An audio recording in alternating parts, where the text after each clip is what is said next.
story. It's just extraordinary. It's a fantastic,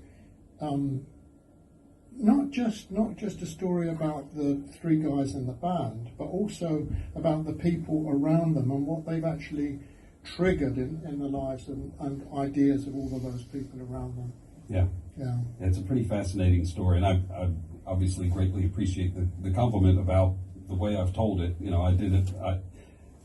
Thankful to so many people in this room for giving me the ammunition to be able to tell this story. And I guess maybe we can wrap up with that. I remember you speaking of ammunition, Speedy's, Speedy, according to all accounts, was a hippie. And he wrote this like kind of hippie-ish anthem, and one of the lines in it is "Get out your arms and ammo. We're gonna blast our way through here." I remember you telling me on the Zoom call that didn't really click with you until kind of after the fact. No, I didn't. I mean, it didn't feel to me like revolutionary times, but I think they were revolutionary times. I just kind of was up my own arse in a way. I didn't really, and I was determined not to get drawn into politics. Won't Get Fooled Again is a song about that. I will not, you get on with it. If you want a revolution, you have it. It always leads to bloodshed. So, but I think what he wrote about was not that kind of revolution. It wasn't about, let's overthrow the government. It was about a celebration of the revolution, a celebration of change. And it was something that grew out of the hippie movement. I think it grew out of it. So we were sort of at the end of the hippie movement remember that the real end of the hippie movement was Woodstock. Was when we realised that, it was counterfeit. The whole thing was counterfeit. It had so much that was wonderful about it, but so much of it was also counterfeit. Like every fashion trend. So much of it was ephemeral, but there was really good stuff there, really great stuff there, and Speedy was one of those elements. Yeah. Sometimes running sound effects tapes for songs like Accident. So I was really preoccupied with the sound, and I still think that Hollywood Dream album is really, really, as hi-fi, is a really great sounding record. Some of it done bouncing from tape machine to tape machine. But Speedy was an exceptionally gifted social musician. He really was. And remember that Jimmy was a kid, and way out of his comfort zone. Very, very confident, a really good player as well. But Speedy was the one, I think, who took him in hand emotionally and gave him a sense of presence. Yeah.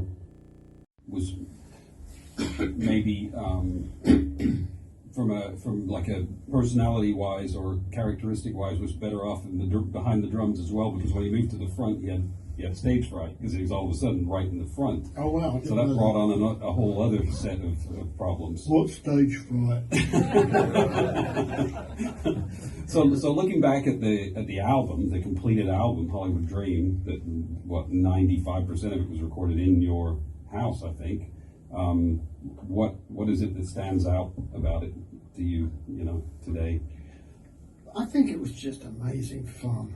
It was just incredible fun. Jimmy towards the end started to write songs, came up with a couple of great songs. About halfway through, I got my first 8-track machine, proper professional machine. So 2 or 3 of the tracks were recorded on 8-track machines. And so I wasn't working from tape machine to tape machine. But technically, my rig at home was superior to the rig that the Who were recording on at Olympic. I had an 8-track machine with Dolbys on every track. I had an Ampex machine to mix down to with Dolbys.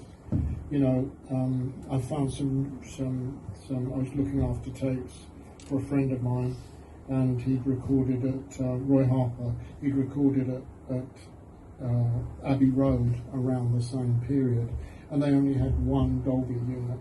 I had 6 in my little room. This is to reduce hit and distortion, to improve the quality of bouncing, and I'd only discovered that by accident because I'd met Ray Dolby. We had the same boat together on the Thames, zipping up and down on these little speedboats, and we were always hitting the same logs. Anyway, I met him and he introduced me to his system.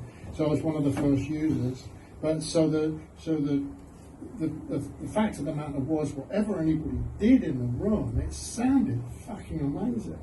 And we got a great drum sound, and I was really experimenting with cheap devices to distort the drum kits, for example, and stuff like that. I'm trying to remember which track it is. I Don't Mind, is that what? I Don't Know. I Don't Know, yeah. The bass drum, I put the microphone up the chimney, and the bass drum is going into the chimney, so there's this distorted delay on it. Yeah. And a few tricks like that. I had so much fun doing it. It was just great fun. And not only that, but when it was finished, it felt to me like a concept album. It felt to me like a story. And the story was also partly the story which you've so incredibly well told now, it was known to many of us.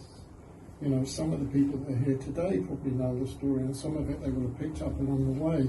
But you knew there was a story there, and there were a number of stories that went on. You know, the most interesting stories in the arts, but certainly in the music business, are the flash floods. You know, what would you call them? The fireworks. The people that, you know, like Tiny Tim. You know, the people that appear one day and then a couple of months later they're gone. You know, they're the most interesting stories. And it felt to me like we had a story with Hollywood Dream. It felt to me, and you know, it got great reviews.